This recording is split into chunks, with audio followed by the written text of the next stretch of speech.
Thank you for speaking with NTV. Now, the name George Natembeya might be very common in the public light, but who is George Natembeya and what is his academic qualification? Thank you, Bridges. George Natembeya was born in Transoya in 1971 to parents who were basically squatters at that time. But immediately we moved to Bungoma,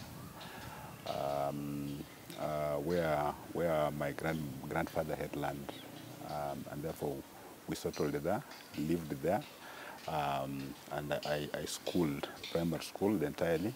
I was there, and then in 1986 I went to Form 1 in Eldoret, Mother of Apostle Seminary, up to 1989 when I did my KCSE. And then qualified to join university. I was admitted at the University of Nairobi, main campus, where I did a bachelor of anthropology for 4 years. It took a bit of time there because that time was when the clamor for multipartyism was just starting, and students were really involved in this thing. So all the time we're being, chased home. You go there, you stay a whole year. We spent a bit of time at home and then completed in 1995, December. In March of 1996, I was employed as a DO and posted to Transmara as a DO headquarter. Basically a DO at the District Commissioner's office. I was there very briefly. Then I was given a scholarship. University. I did very well under bachelor's, so I was given a scholarship to go back and do a master's degree in anthropology, same department.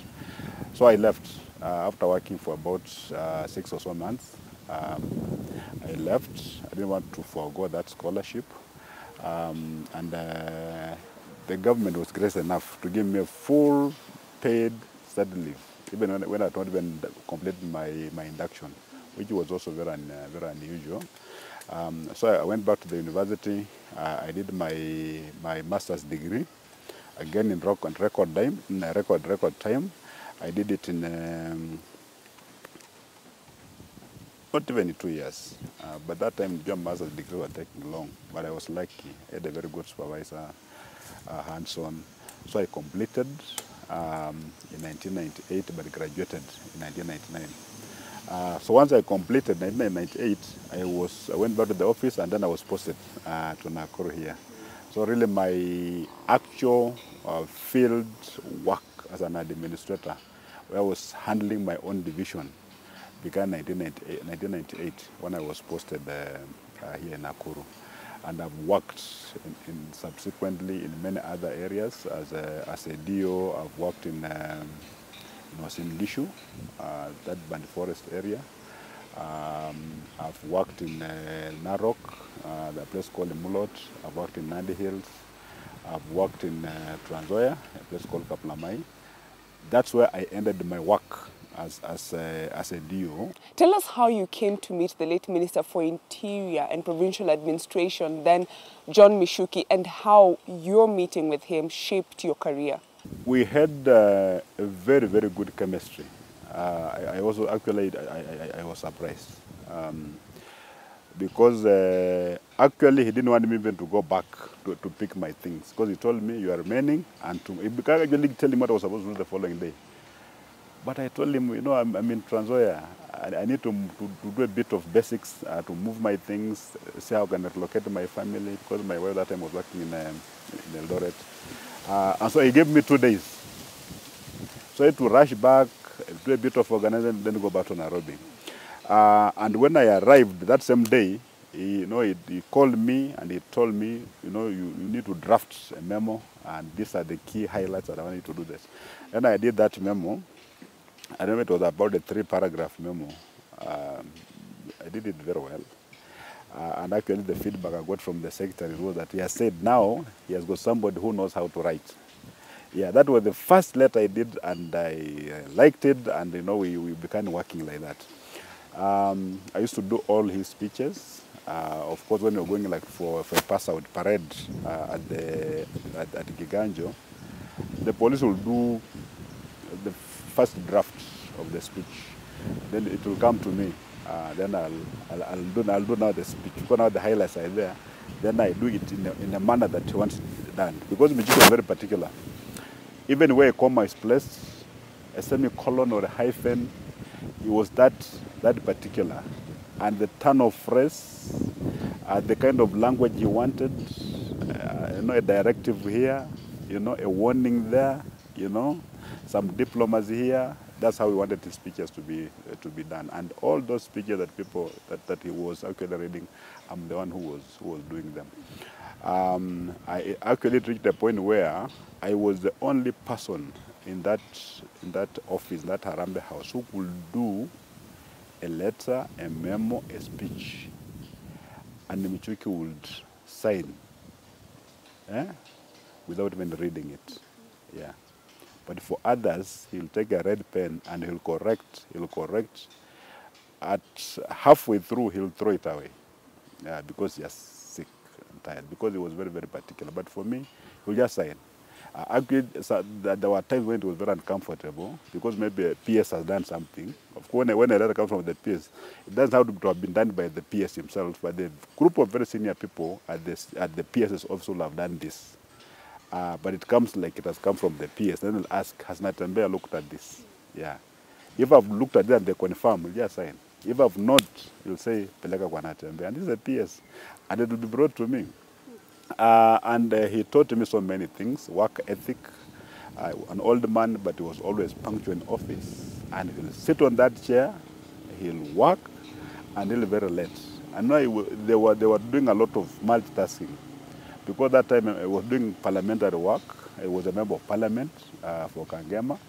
He was a cabinet minister, so there were the ministerial responsibilities. So he is in the office, he's seeing people, dealing with the office issues. He's out there dealing with Kangema issues. He's in parliament answering parliamentary questions and giving the official policy of the ministry. He was all over the place.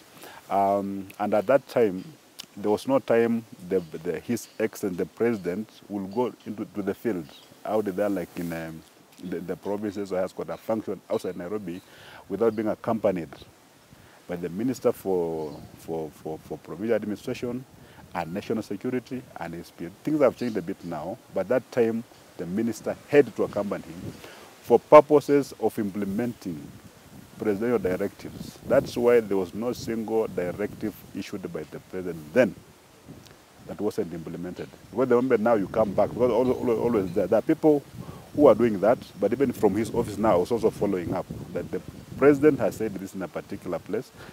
You come and see who is supposed to follow up on this, and you follow up to ensure that it has been implemented. So on work ethic, the guy was good, organization was good. Many people look at him as maybe was like a trouble juvenist, like the guy was just a Kikuyu, he wasn't. And that's why even some people in the office were surprised that he'll get me, a lawyer guy, to his PA, to be his PA. Yet there are so many other people from his community. Actually, there were attempts by officers at Harambee House to bring people from Kangema or giving all sorts of reasons. This guy doesn't understand the language. When people come from home, there's a problem with communication. They'll bring somebody, some of them have been senior to me deliberately because they wanted to undercut me. Then I'll say, fine, somebody has come, is senior to me, I take a back seat. But after 3 days, Michuki will call us and they'll say, now the guy who's in charge of my office is this guy. And this guy is senior to me. But from that time, of course, I just take charge.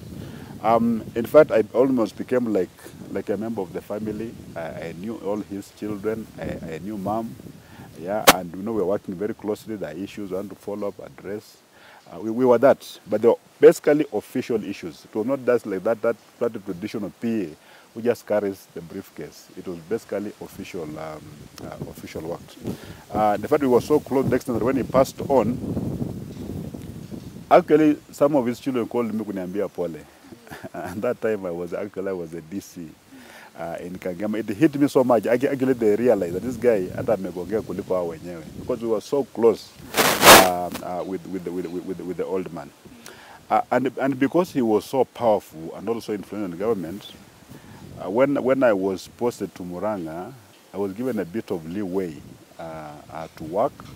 There was very little interference, even from the office. I said my Mutu and Michuki, so really they gave me a lot of latitude to work.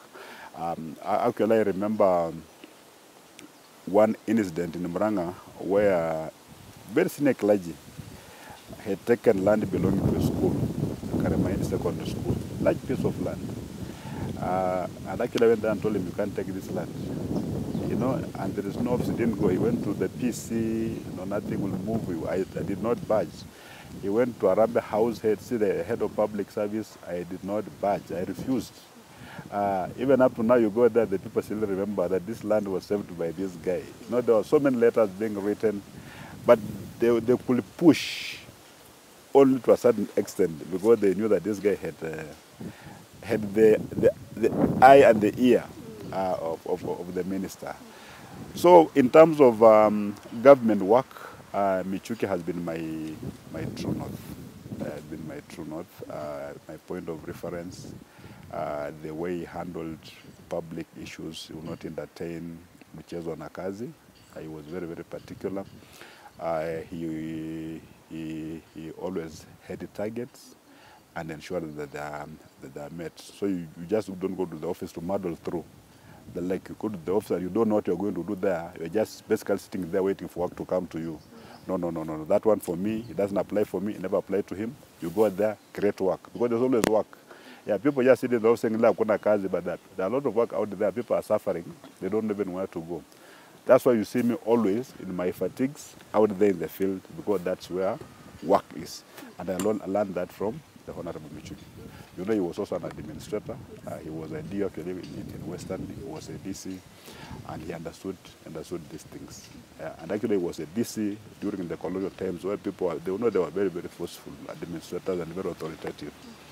And that's why he said, with the government, if you joke with government business, people may suffer.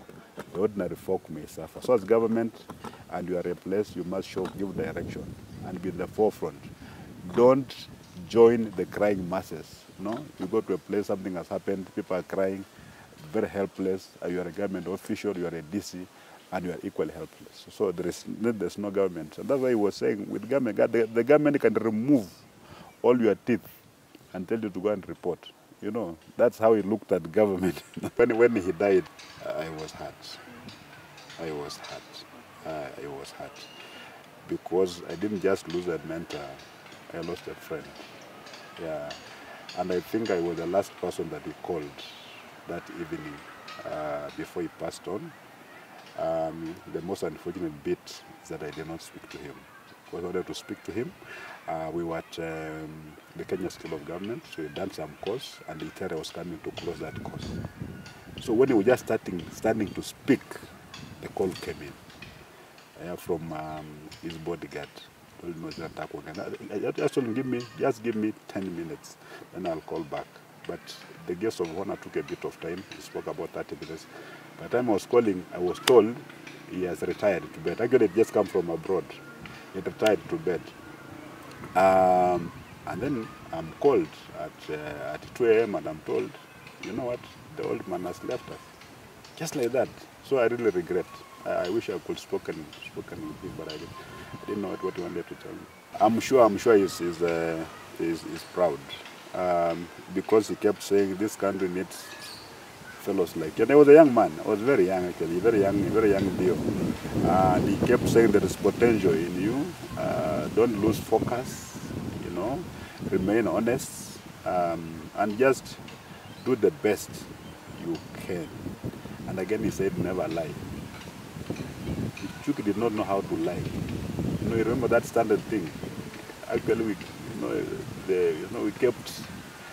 We didn't want him to encounter the media because we knew he encountered the media just blurt out, and that's what he did. When eventually they cornered him, even if his life depended on it, Michuki would not lie. Yeah, uongo kutoka kwa mdomo was an impossible thing. He could not lie. He couldn't lie. But he loved these people. He was not a tribalist. Actually, in that office, Kenya is a very tribal country. You'll hear some tribal sentiments there. Why this guy? You know, a lot of stories. People want you to be removed, but he was always firm and forthright. And even I remember during the 2007, 2008 post-election battle, we had so many people from the Kalenjin community. You'll not even hear, or even just a hint of tribalism. And that's why for me, the many things that I do, I ensure that that ordinary Mananji feels the government. And that's why you'll find me, even now, I'll go to politics. I don't know it's going to contribute for me, because these big people, for me, I've never had much time with them. Because for them, it's about dealing, what you can do for them here and there, ukora mingi too, and maybe he has got a land dispute with a widow, he wants you to assist him and nyanyasa the widow. But for me, I'll go to the downtrodden. That's my business, to help the people who may not even help themselves. And it gives me just pleasure to do that. And I've always believed, and it's always true, you can ask anybody, if somebody, an ordinary Mwananchi, comes to my office with a problem, and I don't have a solution, that problem does not have a solution anywhere. You can go anywhere, but it will not be found. Yeah, because I go that extra. I sit there and think about all the options. Yeah, because you can't leave my office when you are crying and you came crying. So if I can't handle it, we'll look at it with that problem with you, and I'll tell you the options available.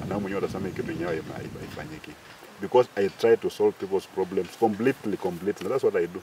And I learned all this, the issue of service, from that old man.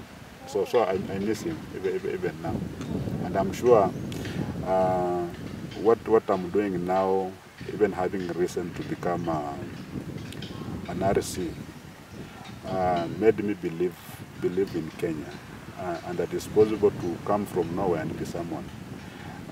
Because my journey has been a very unlikely one. If you look from where I came and where I've risen to, without the support of anybody. Actually, even being taken to Muranga, Michuki did not participate at all. He learned it from the media. Former Michuki boss appointed, former Michuki PA appointed Muranga boss. I remember that, and he read that and he called me immediately, because he was not even in the picture. They were looking for somebody who can work with him, and they could not get, and that's how he went there. So I've risen through all this without anybody lobbying for me at all. Even becoming an RC, the letter came by G4S. Nobody even told me. I was in Nairobi in a workshop, and I had been appointed RC, and I didn't even know. The letter was on the desk in Narok. Yeah, actually after the workshop, when we went home, then a colleague of mine, the county commissioner for Kilifi that time is now the RC Nyanza, the one who called me, said, congratulations, Afande. What happened? Some you don't do anything, some there is something. Then the CC coast also calls me. I don't know how the coastal people knew, but the CC coast also, the Mombasa also called me and told me, Afande, congratulations. So I said, what's going on? So when I went to Narok after the workshop, I find a letter on the table. And we're opening it, it's a blue letter, you've been appointed. From nowhere. At all. And in administration, becoming an RS is one of the toughest positions to ever reach, because it's a very serious pyramid. We're just 8 in the whole country, and they're picked from 47 county commissioners. You can have 47 people competing for 8 positions. And below that, there are so many DCCs, and there's so many SCCs. And you start from the bottom there. Very huge. But the pyramid is very sharp here. But I'm lucky because I've finished here. Because when I joined the service and I saw the people like Yusuf Haji and the way they were dressing, the way they were talking, you say one day I want to become a PC. And it's a dream of everybody in administration.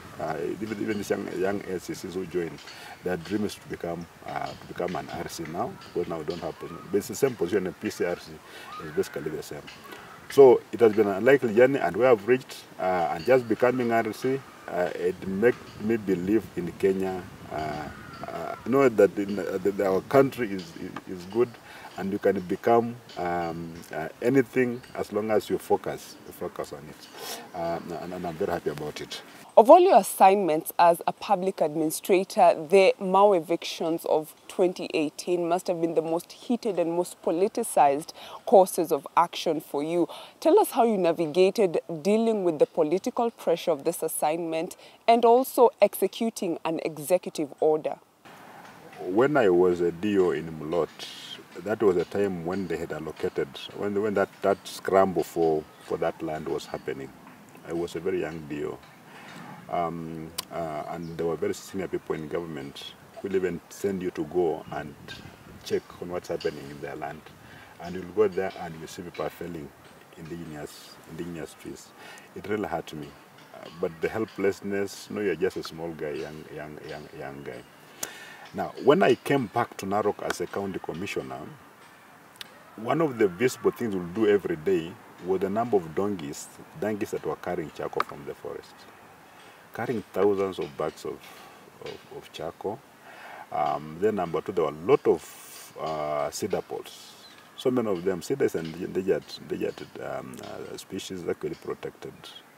And there were a lot of poles. Those poles are being taken to Nairobi in pro boxes. It was a chaotic place.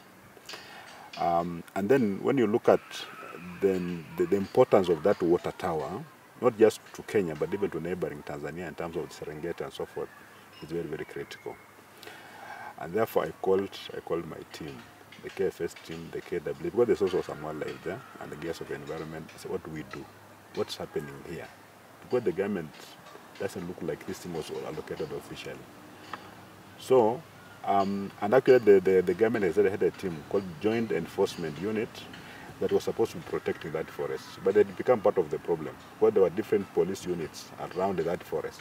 They were meant to protect it, but they become part of the cartels.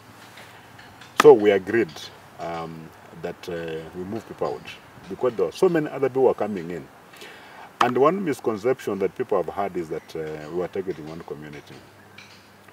The scramble for the Maasai Mau forest was from all communities. People were coming from everywhere.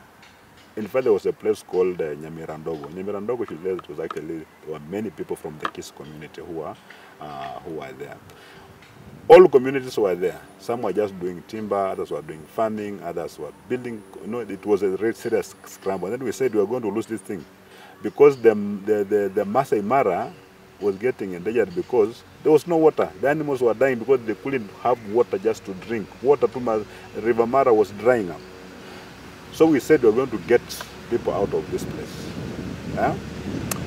So we did the minutes, the security committee minutes. We forwarded to Nairobi.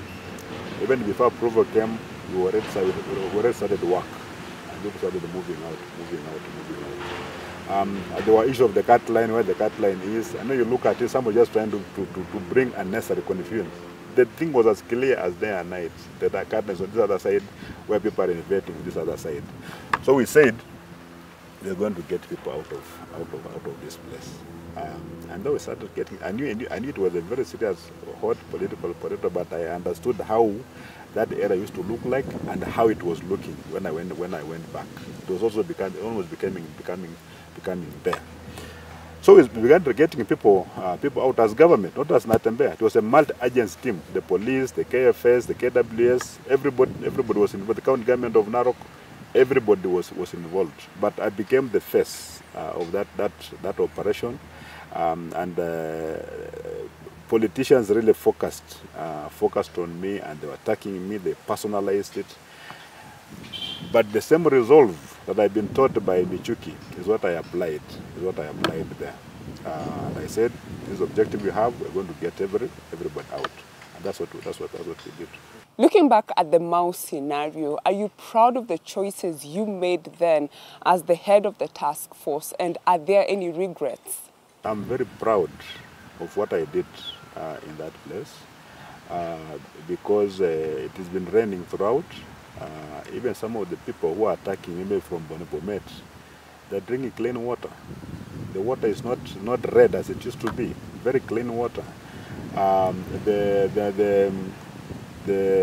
Maasai Mara Game Reserve is basically revived. You remember when I went there, even that, what do you call it, the seventh or the eighth wonder of the world, yeah, it wasn't there. They were just walking across some muddy stream because the mother was dead. Yeah, but what has happened the last 2 years? Magnificent. You know, they crossed the way they used to cross because there is water, and it's still a spectacle now. Yeah, and the Masai Mara Game Reserve is alive and kicking. Yeah, because of restoration of the forest. And one good thing is that many of the people waiting for the forest, the locals, just used to come from around that place. So they just went home. Those politicians came in and said, no, you know, creating some camps there and so forth, people staying there. But we knew because we'd done our research. Many of the people just came from around there. Of course, the others just came to join them. And those others actually left. You could even see them boarding vehicles and lorries and going. They left, they went away. And therefore, that's one of the, as we speak now, the forest is being fenced, and an electric fence is being put. We've planted trees, millions of trees. They are doing very, very well. I believe in another 5 or 10 years, we're going to have a full canopy there. And I'm happy for what we did. But it was a serious, serious struggle. Even at times, the office almost abandoned because it became a little bit too political. And the office almost abandoned me. But I had the support where it matters. So. I think you've been the president. 2 years as the Rift Valley Regional Commissioner, and one of the challenges you faced was curbing the banditry in the northern part of the Rift Valley. You have been on record saying that politicians are behind the problem in this region. Do you still hold this view? I do, because this is the only place where something can happen and you beg political leaders even to join you. They're reluctant to come because they're part of the problem. And even when they come, you'll do a meeting, you finish a baraza, and when you leave, somebody gives a young man 300,000 shillings at Niachayeno. That man is going to buy firearms and to go to buy ammunition. You may not have the evidence, but that's what the money is meant for. And when one politician is blamed for not supporting his community, when other leaders are supporting theirs to acquire firearms, this one doesn't explain to these people and say, it's not good to have these things. We can handle this differently. He just joined the lot and also begin buying firearms. So the problem of banditry in the Rift Valley has got very big, a large part of it is contributed by lack of political leadership. Politicians have not come out very strongly to condemn banditry and cattle rustling and these needless killings that happen quite periodically. Because even when the rift is very, very quiet, sometimes we say it's quiet because something big is being planned. And actually it happens like that. When it's very quiet, something happens. But I'm happy that I'm leaving the Rift Valley generally a very calm place. This instance of insecurity, cattle rustling are basically isolated. We don't have cases where you find maybe 200 armed people going to attack a village, killing everybody there, racing down houses and stealing animals. That one is basically finished. You don't have it. You'll have about 3, 4, 5 bandits stealing animals, sometimes killing and maiming people, and taking over with the animals. In most cases, we've been able to recover this livestock. Of course, the challenge with pastoral communities is that when 2 cows are stolen, they say it's 200. So you're looking for 200 when basically it's just 2, because they count even the previous one that were lost. The problem of the Kerio Valley, we believe, is political, because from 2017, the place has been very quiet until last year. You know, the eve of the elections, the election year, then now we start having some of these issues, because they see the ubabe wa kisiasa, you know, and now the voter is right. So when they say they bring us guns, everybody wants to get a political seat. They're scrambling to provide firearms, they're providing ammunition, they're providing food and so forth. They're very, very, very careful not to leave a trail behind. And it becomes very difficult to prosecute these people in court, because the threshold for even taking a matter to court is very high. The DPP just look at the matter, not look at the fact that the evidence is not sufficient. Is basically just evidence, because the people are supposed to come and give evidence against maybe the member of parliament are the beneficiaries of these activities, so they won't come. And you can't say you can have hostile witnesses. Where even do we get these characters even in Tiati? The place where they live, you can't even reach them. So the political leadership has been a problem. You look at West Pokot, the governor is a professor, and he has lived with the true meaning of professorship, because he has not entertained these things. That you go to a governor and you say, I want a firearm, and because he wants your vote, he'll get a firearm. He has tried to provide alternatives.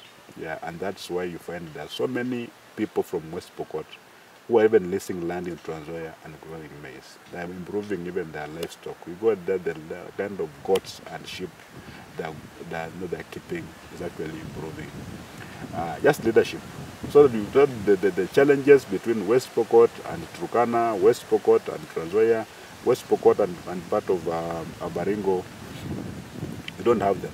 They're just being sucked into this dispute because the people who can attack Marakwet sometimes go through Pokot Central. So when the Marakwets revenge, as they always do, then they attack very innocent people in the Pokot Central. Then this are now sucked into the dispute.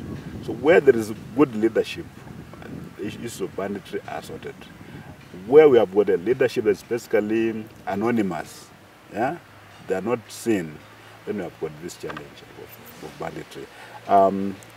But the only regret I have is that when I came to the Rift Valley, we identified illicit firearms as a problem that was fueling banditry activities, because communities were arming themselves. It was basically an arms race.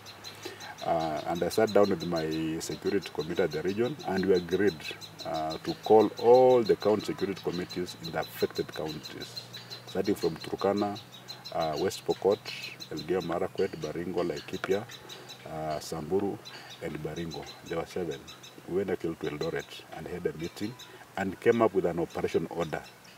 We were going to close up that place and just go there and get these firearms. And the team was really motivated.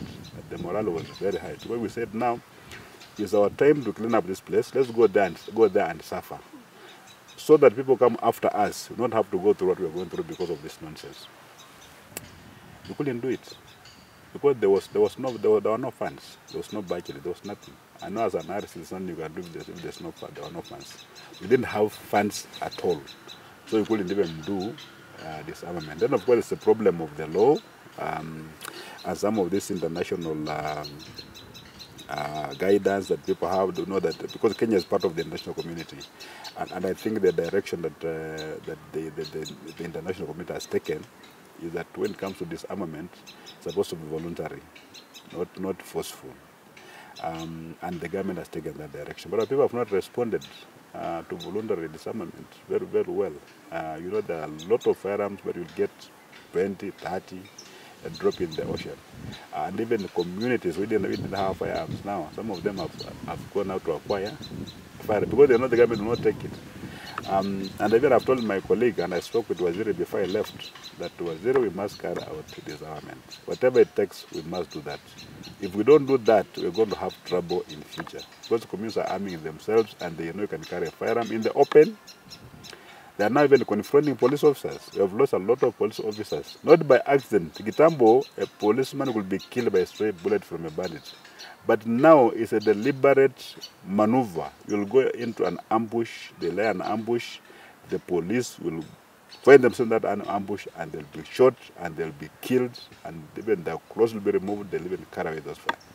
So we are saying disarmament must be done. If not this year because of the issue of election and politics and what yetu wanafanya namna, but at some point we must carry out serious disarmament exercise. Otherwise, these problems will not go away. And so when I came in, that's the problem I identified. I'm leaving without having addressed it. So I regret it.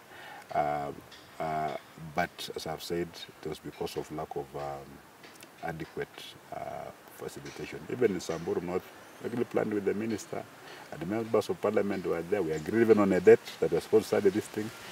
The dead came and went. Yeah, so that's it's a bit frustrating. Yes. Actually, I told even members of parliament and all political leaders in Samburu North, watafute leave for Pote. In that meeting, we were with the wazir, please find something to do. Get out of the country. Just give us 2 weeks. We'll come later and they say you are not there. Yeah, when you're around, you're going to call. Because they had also reached when Mefika Musho. They were saying, now with this, let us support government efforts to disarm. So I told them, for your only political survival, and we agreed. 21st of some month, it never took off up to now. And now the Samburu and the Turkana have continued to kill each other, and now they're killing police officers. The other day, a police officer was killed, and OCS was shot because of illicit firearms. They're coming in through our porous borders, and you'll be surprised that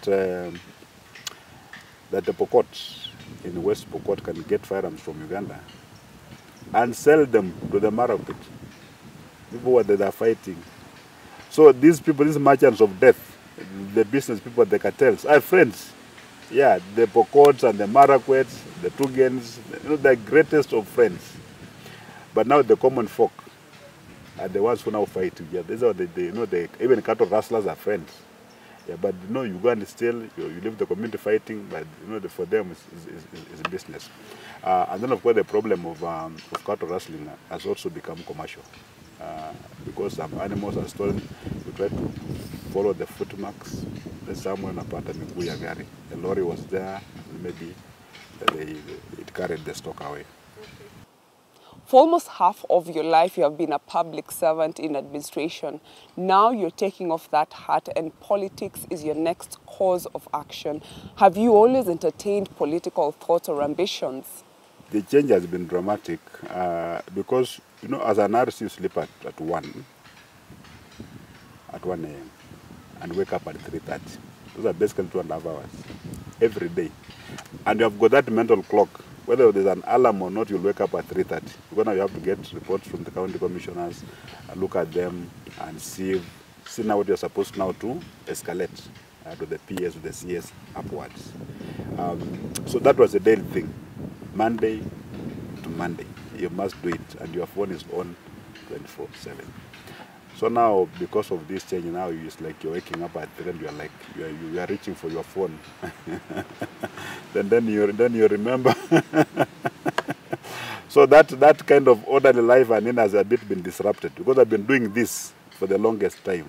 Because when you're a CC, you're supposed to give the same report to the DCC, who will give it to the CC, who will give it out to the RS. Actually, the ACC wakes up earlier than everybody else.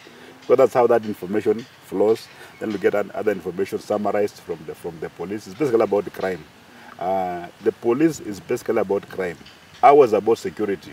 What has happened that has got security implications. But for the police, they'll say 2 people were killed, there was an accident here, a child was defiled, that kind of stuff. Whereas ours is now we look at what issues can complicate the security situation in the region. So you have to see. But now they bring in the reports because about what happened. So now you look at issues, which ones can be escalated. I know in the Rift there are 14. These are 14 county commissioners, each sending a report. You have about 30 minutes between 3:30 and 4 to summarize all this and then escalate it. I've been doing that every day. Now all of a sudden at night there's nothing to do. So you are waiting in the morning and start politicking, and I've not started even politicking. So the change has been a bit dramatic, but we are going to get used to it. Number 2, provincial administrators actually work very closely with the politicians. In fact, there was a time, you remember, when during elections there was no IBC. The returning officers were district commissioners, and I think the last role that provincial administrators played very actively in politics was the 1998 Mlolongo one, when the DCs were declaring shorter queues to be the winners, and actually they brought all this glamour for multi-parties. It was just Kanu, you've won, but you are said to have lost. There's no evidence, because once people have been counted, they leave. We just said there were 4,000 on this queue, and there were 2,000 on this queue, and that is it. And the election was done very, very badly. So as administrator, we've been actually been dealing with political leadership. And when during that time of district focus for rural development, the DCC used to chair committees where politicians were. And we basically manage politics, even during elections. Even we monitor what the politicians say in terms of hate speech, incitement, and we tell them, Mheshimiwa hapana, yes, yes, sir. So we would basically know politics. For me, I've worked with the politicians. I've said Michuki was a very serious politician. I would see what they were doing. And then I realized for you to impact more, even on your community, you need to go into politics, because that's where the power to allocate the resources is. You see now, if, like what I've talked about is armament, I'm an RC, I will do that budget, I'll send somebody else who will look at it and say it's too much, or it's not necessary to do it now, and that is it. But as a governor now, with devolution and how the constitutional shared responsibilities and the powers that the county government has been given, I can dream about anything. Yeah, I can have dreams for my people.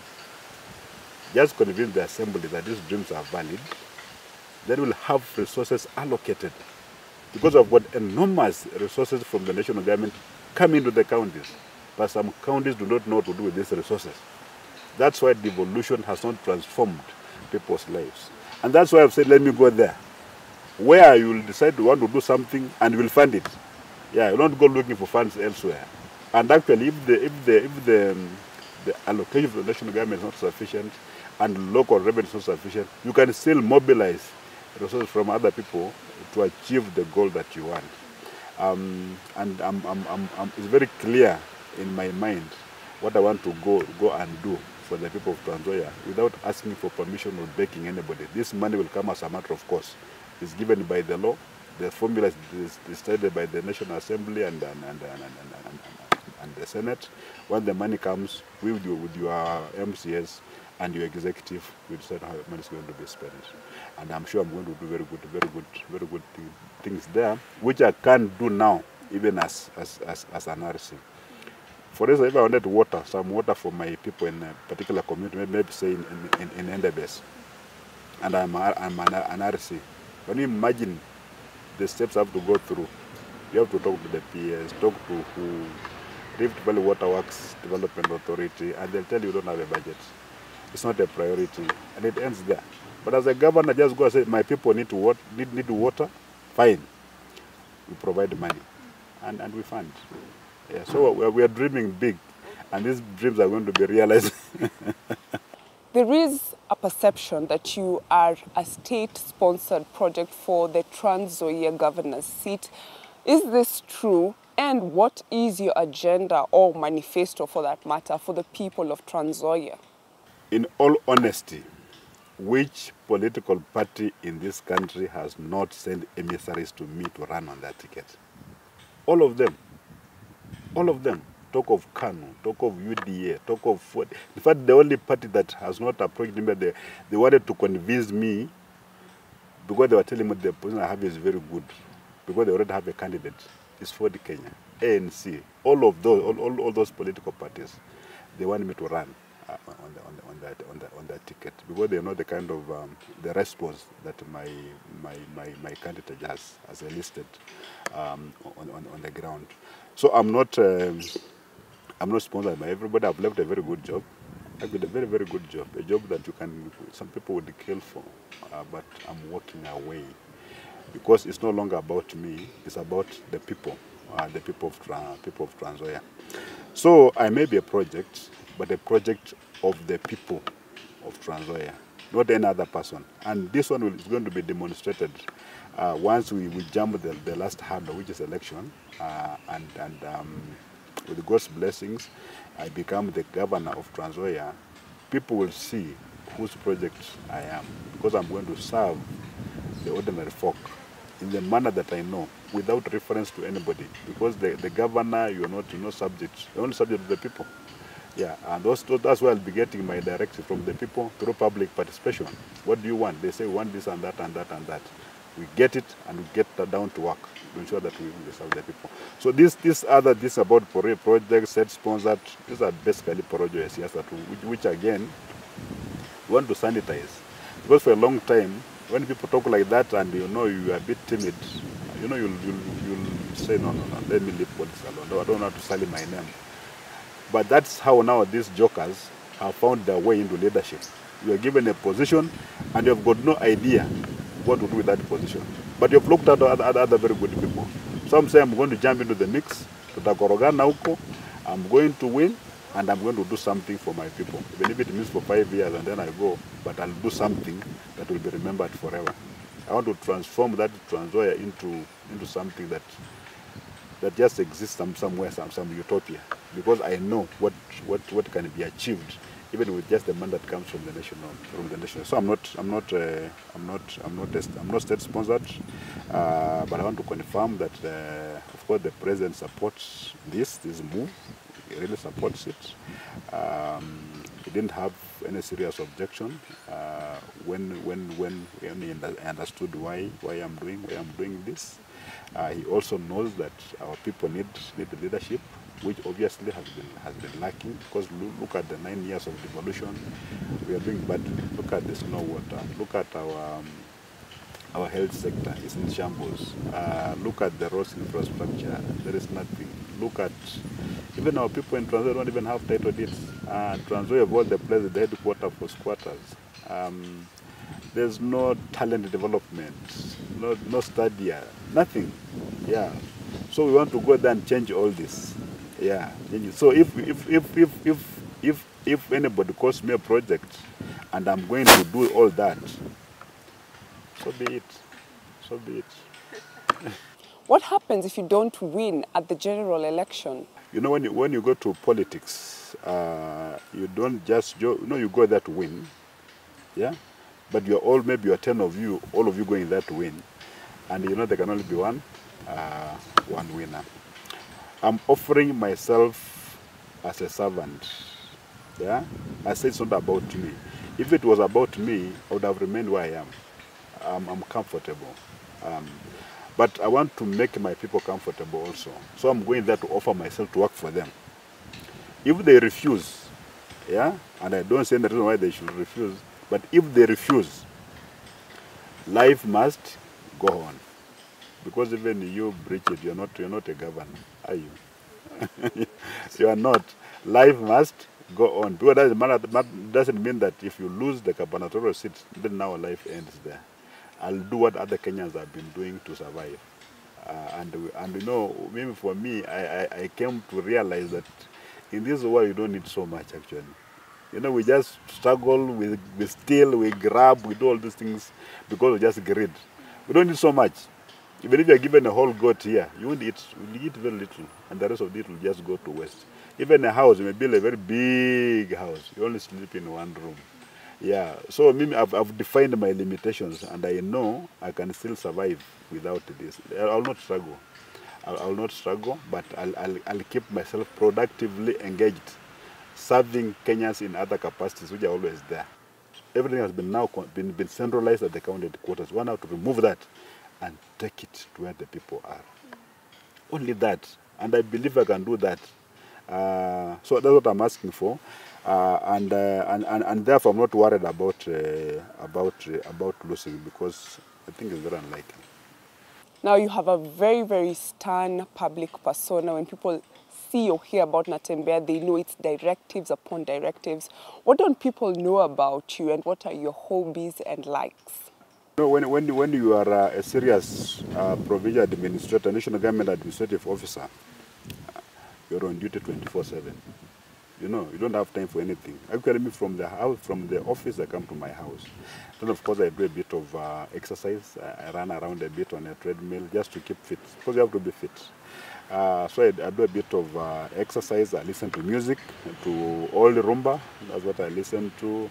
I watch football, local football. I watch the Premier League. I support Arsenal. That has been very disappointing.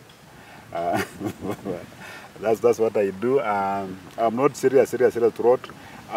I've got this. The people have got this perception of me because of the the kind of assignment that the government has been giving me, you look at all the areas that I've worked are all trouble areas. Hakuna mahali nimefanya kazi ambayo ni mzuri. Either there are clashes, there are banditry, there is terrorism, there's cattle highway banditry. So all the time when you are on TV or in media, you are addressing a very grave issue. You cannot be smiling and bodies are lying there, or people are throwing mishale all over the place. So that persona is what the people have in their mind. But I'm generally a good guy. I laugh a lot. Actually, one of my biggest weaknesses is laughing. I laugh a lot. You love cracking jokes. A lot, yeah. I eat, of course, ugali ya wimbi, and some chicken, and traditional vegetables like sucha. By the way, I eat it in the morning. That's my breakfast. I don't take another meal. Once I take my breakfast, because you don't know when you're going home, when you're going to go home, you don't want to go to the, you go to some of these funny eating places. It doesn't really augur well with your work, because that's how now deals start coming. Oh, when you're in RC, somebody has bought a meal for you, don't know what nani. I avoid all those things. So I eat in the morning.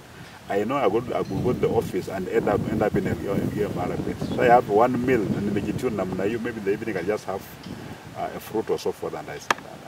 So that's my favorite meal. That's kept me going up to now. No, just to thank the government for the opportunity that it gave me to serve the people, and for the support that I've received over the years as I serve the people. It's not very easy to work in some of these areas, but the government has been very supportive. It's actually through government work that Kenyans have come to know me. I'm sure if it was not government, I would not be known anywhere. Just be maybe some guy in Transwaya there, kunywa changa huko pengine. So I thank the government for that opportunity, and of course number two, that the people of Transwaya, to give me the opportunity to serve them, because it's really what do I say? It really concerns me that I've done very well in other areas, and I get feedback even from the people where I've served. There's no place where I've gone and I've been chased. I work and I live without any, but I know I've done a lot. I've really invested in other areas. I've invested my energy in those other areas. So I want the people of Transwaya to give me the opportunity also to serve them at home, so that they can also have the benefit of having their own son actually working for them, and ensuring that that will now lay the foundation. Because what I want to do, is to do this work in such a way that even if I leave, nobody else will come later on and mess with what we've done. Because sometimes you can do very well, you move 5 steps, then another person comes and then moves back 6, back on a route negative hook, and they have not done. So we want to do it properly, such that whoever comes will have no option but to just pick up from where we have left, because our people in Transwaya will have known what it means to have proper and accountable leadership. So I live a happy guy, no regrets. I can't look back, and because I gave it my all, I gave it my best. My best is always good enough. So I'm living without any regrets, and I'm living on my own terms. Yeah, I'm just living on my own terms, not because I've reached 60 years, not because somebody's chasing me. I'm just living on my own terms. Not very many people do this. Even I've got cabinet ministers who want to be governors, want to go into elected post, but they still want the salary next month and the other month, and they can even be sacked. Because now if you're playing in politics and you're not working, the president can leave you off your duties and then you go home in infamy. But for me, I'm living on my own terms, and I'm happy. This is how I wanted it to end.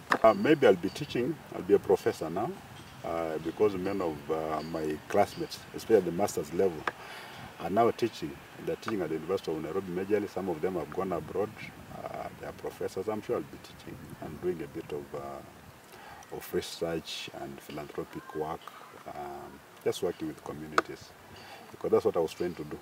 Anthropology is basically dealing with people, different cultures, and that's why for me you'll never see any tribal sentiment in me.